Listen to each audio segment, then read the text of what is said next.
Pinakakalma ni NEDA Secretary Arsenio Balisacan ang Kamara at Senado kaugnay sa gusot ng dalawang kapulungan ng Kongreso.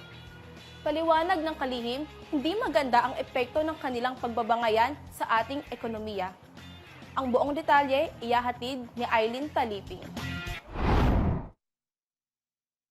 Dapat maayos ang gusot sa pagitan ng mga senador at mga kongresista upang hindi makompromiso ang pamumuhunan at ekonomiya sa bansa. Ito ang inihayag ni National Economic and Development Authority Secretary Arsenio Balisacan sa press briefing sa Malacanang kaugnay sa bangayan ng Senado at Kamara sa issue ng People's Initiative para amyendahan ang 1987 Constitution.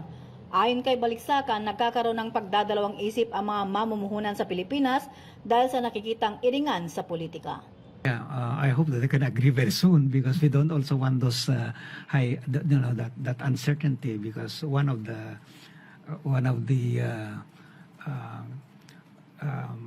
factors that inhibit investments, whether it's domestic or foreign, is a state of uncertainty.